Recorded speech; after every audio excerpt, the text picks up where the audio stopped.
An ode to Wes Anderson. Symmetry, soft, saturated colors, sophisticated dialogue, sincere deliveries, singular, specific, strange, stimulating beauty, succinct pacing, significant, strong, superlative. The Phoenician Scheme, a sure-handed spectacle. See it? Wealthy businessman Zsa Korda appoints his only daughter, a nun, as sole heir to his estate. As Korda embarks on a new enterprise, they soon become the target of scheming tycoons, foreign terrorists, and determined assassins. So there is no way you go into this movie unless you're a Wes Anderson fan and know exactly what you're getting yourself into. Or you were dragged there by a superfan who adores the quirky storytelling of Anderson's signature style. While the movie stars many notable actors, the plot is ultimately driven by three main characters, portrayed by Benicio del Toro, Mia Threapleton, and Michael Cera. Now, del Toro absolutely chews through his scenes, fully embracing the eccentricities of his character Korda. He's pompous, overconfident, and then completely unbothered, which leads to several ongoing gags within the dialogue. And Del Toro also knew exactly what the assignment was, and then he charges headlong into the character, spiking the camera by staring unblinkingly into our souls. And his calm demeanor creates a lot of chuckle-worthy comedy as he encounters absurd situations and even more ridiculous conversations.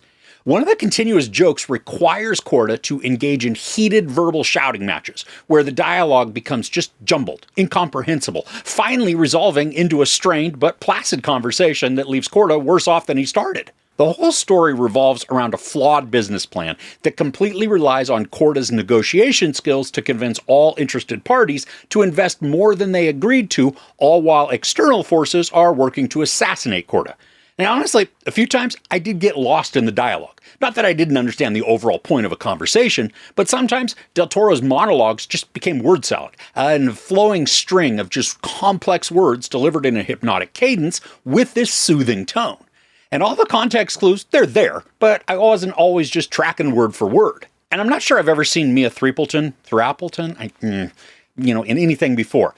But she is outstanding as Korda's estranged none-to-be daughter.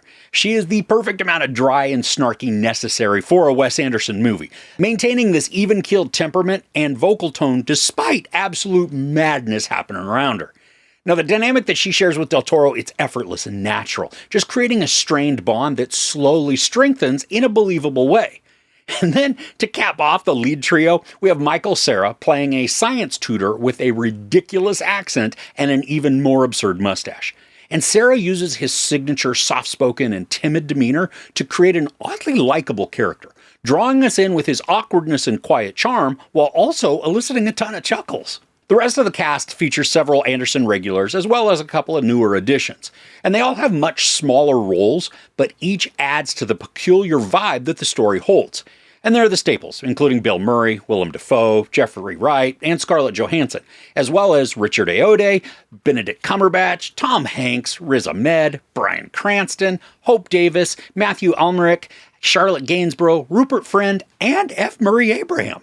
I mean, the idiosyncrasies of the characters, they all meld together to craft something that is unconventional for most other films, but perfectly in line for an Anderson production. And speaking of that, as always, the signature symmetrical framing style, it's ever present here. The film is presented in like a 1-to-1 or maybe it's a 4-to-3 ratio, so it's basically square. And once or twice, Anderson uses this to just build in a sight gag, where a character is mostly off frame and then must lean into the shot so that they can be noticed and then speak. And the colors continue to be beautiful, using these rich colors that feel over and undersaturated at the same time. I mean, they're bold hues, but not overly bright and garish. And there's a general softness to the visuals that feel almost like a slight pastel filter has been placed over everything. This is then offset by dreamlike, semi-spiritual scenes that are completely in black and white, starting out as photonegative and then flashing to the standard perception, still lacking color outside of the black, white, and gray tones though. And while these sequences can be jarring, they complement Korda's mindsets and character progression, providing him vague but pointed opportunities to acknowledge areas where he needs to grow. And the religious iconography, it's odd. Again, I mean, come on, it's a Wes Anderson movie, but it works. And I particularly enjoyed how Bill Murray is represented visually, just using his larger-than-life persona to accentuate a scene. Now, probably the largest criticism I can give to this movie is that it's very much in the vein of many of Wes Anderson's other stories. Not so much in plot or content, but in execution and progression. And this can make it feel familiar, or even blend with his other works. But with that, if you're a fan of Anderson, this is exactly why you go to see his films. He's got a very obvious and specific style, not only in visuals, but in storytelling, pacing, and quirkiness. And while the story structure is formulaic, it sits perfectly within his aesthetic, maintaining a stylistic consistency he's become known and even revered for. Overall, I had a lot of fun with the Phoenician Scheme. Benicio del Toro, Mio Threapleton, and Michael Cera were immensely entertaining, building strangely charismatic personas while also adding dry wit and silly exchanges. The supporting cast is strong and complements the oddball storytelling, reinforcing the whimsical style while never reducing the engagement. The color palette, cinematography, and symmetry instantly inform of Anderson's vision, showing an unwavering commitment to his aesthetic while delivering a twisty but formulaic scheme that's just as brazen and garish as his lead character. There's no sex or nudity, some profanity, and some violence. I give the Phoenician Scheme 4 out of 5 couches.